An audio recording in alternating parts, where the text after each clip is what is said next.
What's up, everyone? Today we're going to be talking about Hydretain, which is the root zone moisture manager. It's a pretty good supplement. I used it, I think last year was my first year using this product. I thought it was pretty good, with the claim of reducing watering by up to 50%. I think that's a pretty bold statement.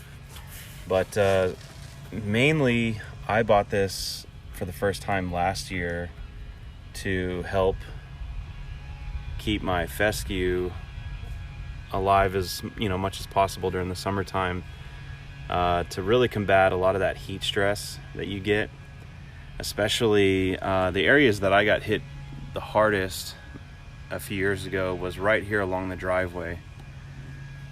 A lot of that afternoon sun would typically beat down on the grass right in this area, and then again over by the driveway over there where the asphalt is. But mainly over here by this concrete is where I got the most damage a couple years ago. So last year I ended up trying the Hydretain for the first time, and I thought it worked pretty well. So like I said, with a big bold statement of reducing watering by 50% or up to 50%, really caught my attention. So the two options that you have when you buy, actually you have three. So there is a granular version that you can buy, but I like to spray things on my yard if I can. I do have kind of a big yard. I have in total about 1 acre, but not all of it is fescue. A good portion of my yard, especially out there, is all Bermuda. But over on this side, I've got more fescue than anything.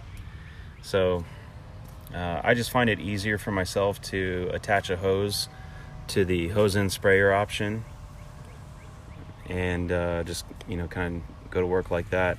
But as far as the spraying options, these are your two options that you have.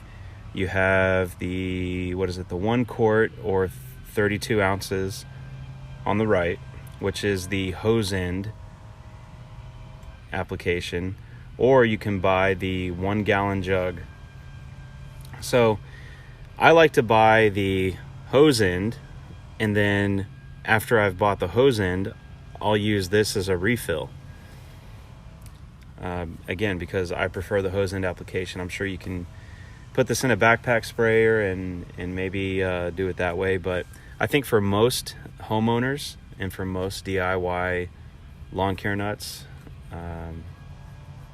I think the hose end application is probably going to be the easier choice. So if we look back here, got the directions right here, probably hard to see. Anyway, so basically what this says on the back of the directions, how to work the hose end applicator. And then, for lawns, it talks about apply using broad strokes, going that back and forth swath motion.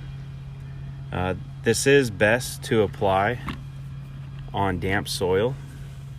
So it actually rained this morning, and so the ground is still pretty wet. And so I think now is actually a pretty good time to apply it.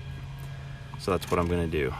So it says here that 1 quart treats anywhere from 2,500 to 5,000 square feet. So it'd be good to know how much, square footage you have in your yard. So for this immediate area that I have right here, just going down on this side of the culvert, that's about 3,300 square feet, 3,500 square feet. Over there I have some more fescue over under the trees. And then on the other side of the culvert right there, I have some more fescue. But, for today's video, we'll just worry about this fescue right here.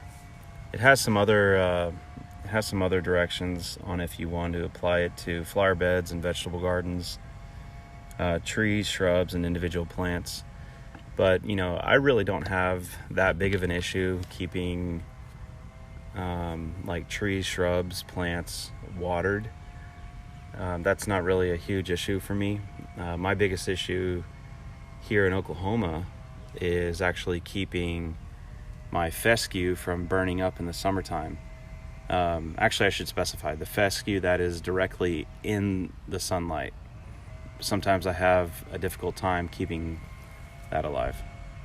So this is pretty easy. All you do is just take your hose and just attach it to the back right there. Boom. And then we'll just go turn on the hose and get to spraying.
All right, so we're done.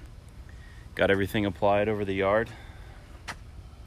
And now all we have to do is water. It recommends about 1/4 of an inch to a 1/2 inch of water immediately after you apply the Hydretain to your yard. That way it can get down into the root zone and the roots can soak it all in. That way it can be as effective as possible when it comes to combating the hot temperatures.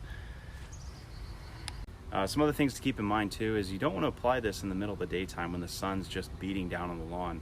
You're gonna have more evaporation than anything of the actual product, and that's literally just a waste of money. You don't want to do that.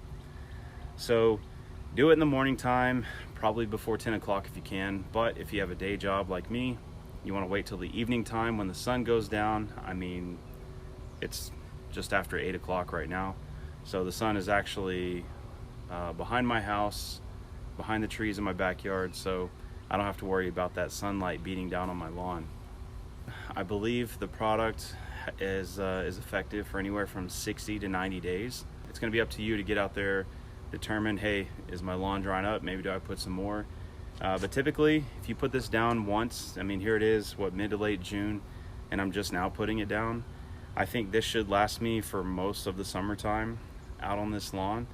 And if I need to apply some more later, then that's fine. It's pretty simple to just hook up to the hose and attach it and spray it out on the lawn. You can find this product on Amazon. You can find it, I believe, the Lawn Care Nut puts it on his site. I'll drop a link down in the description below to the Amazon location where you can find it at. It's not too bad. I mean, when you're talking about potentially reducing watering bills up to 50%, I mean, I have a 1 acre lot and I don't even irrigate the whole thing. And last year, my highest water bill was $350. I mean, and that was just to try to keep my fescue from dying. So yeah, putting something like this down will definitely go a long way. So just like I said, keep an eye out on your lawn and we'll go from there. All right, thanks for watching this episode of Turf and Timber. I'll see you in the next one.